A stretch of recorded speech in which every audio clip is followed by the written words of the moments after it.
Halo semuanya, pada video kali ini saya akan menjelaskan tentang sistem syaraf dan otot. Apa yang dimaksud dengan sistem syaraf? Sistem syaraf merupakan jaringan kompleks yang memiliki peranan penting untuk mengatur setiap kegiatan dalam tubuh. Beberapa fungsi sistem syaraf tersebut adalah untuk berpikir, melihat, bergerak, hingga mengatur berbagai kerja organ tubuh. Unit struktur sistem syaraf.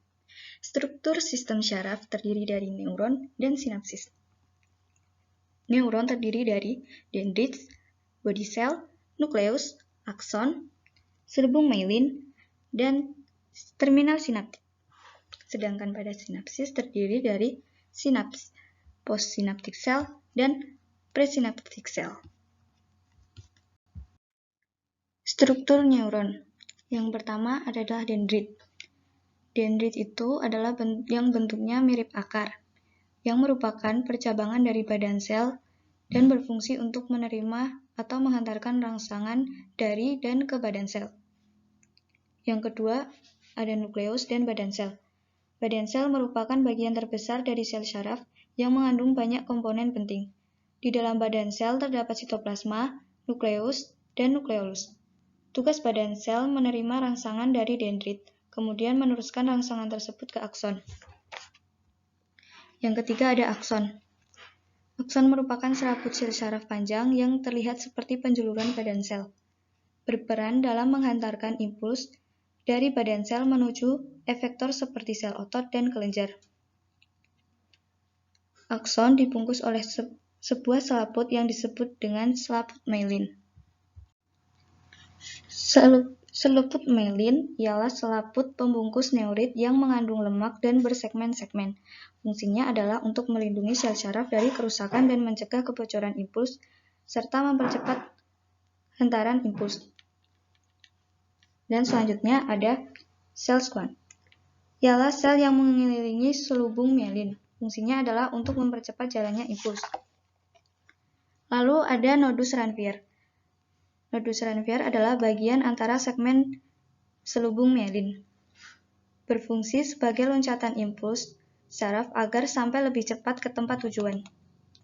Lalu ada akson terminal. Akson terminal berfungsi untuk menghantarkan impuls ke bagian syaraf yang lain. Mekanisme kerja sistem syaraf. Mekanisme kerja sistem syaraf dapat melalui dua cara, yaitu melalui membran sel dan melalui sinapsis. Yang pertama, penghantaran impuls syaraf melalui membran sel. Penghantaran impuls melalui membran sel dapat terjadi karena adanya perbedaan potensial listrik antara bagian luar dan bagian dalam sel. Jika tidak ada rangsangan, neuron dalam keadaan istirahat, di mana bagian luar sel diisi oleh ion natrium dan bagian dalam sel diisi oleh ion kalium, sehingga membuat muatan listrik di luar membran positif dan di dalam membran negatif.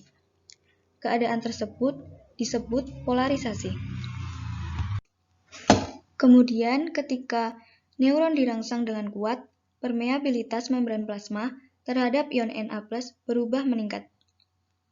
Peningkatan permeabilitas membran ini menjadikan ion Na berdifusi ke dalam membran, sehingga muatan sitoplasma berubah menjadi positif.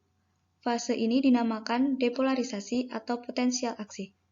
Sementara itu, ion kalium akan segera berdifusi keluar melewati membran plasma. Fase ini dinamakan dengan repolarisasi.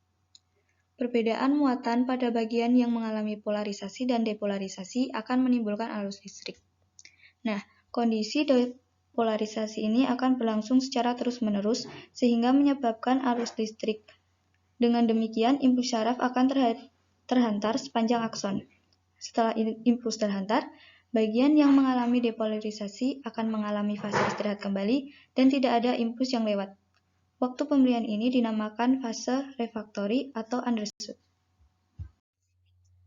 Yang kedua adalah penghantaran impuls syaraf melalui sinapsis. Selain melalui membran plasma, impuls juga dihantarkan melalui sinapsis. Sinapsis merupakan persambungan yang mengendalikan komunikasi antar satu neuron dengan sel-sel yang lain. Sinapsis dapat ditemukan antara dua neuron antara reseptor sensorik dan neuron sensoris, antara neuron motoris dan sel otot yang dikontrolnya, dan juga dapat ditemukan antara neuron dengan sel kelenjar. Struktur sinapsis. Pada setiap neuron, terminal aksonnya membengkak membentuk suatu tonjolan kecil yang disebut dengan tombol sinapsis.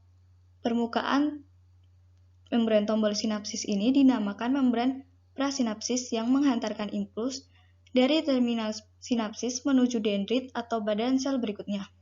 Impuls tersebut akan diterima oleh permukaan membran dendrit atau badan sel yang dituju. Membran yang demikian dinamakan dengan membran pasca sinapsis. Di antara kedua membran ini dipisahkan oleh suatu celah yang disebut celah sinapsis. Di dalam tombol sinapsis terdapat suatu zat kimia yang dapat menghantarkan impuls ke neuron berikutnya. Zat yang demikian dinamakan neurotransmitter. Saat menghantarkan impuls, dalam sitoplasma, neurotransmitter dibawa oleh banyak kantung dalam sitoplasma, yang disebut dengan vesikula sinapsis. Lalu, bagaimana sih mekanisme kerja sinapsis?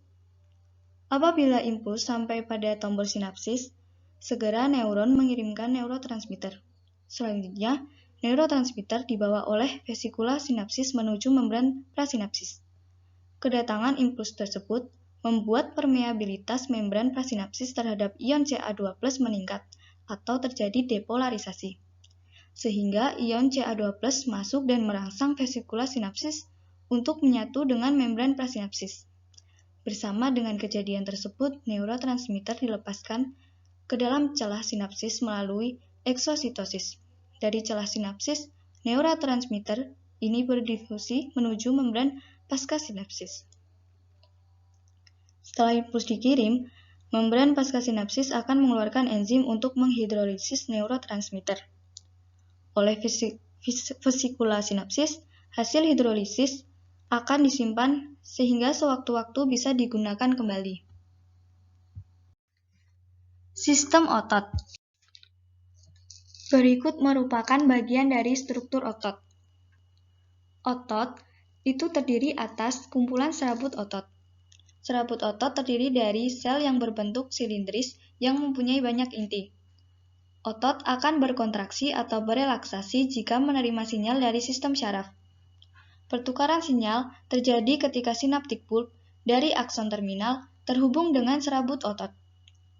Nah, tempat pertukaran sinyal tersebut disebut dengan neuromuscular junction. Serabut otot tersusun dari banyak miofibril. Miofibril terdiri dari unit kontraktil yang disebut dengan sarkomer. Sarkomer terletak berdekatan satu sama lain di sepanjang miofibril.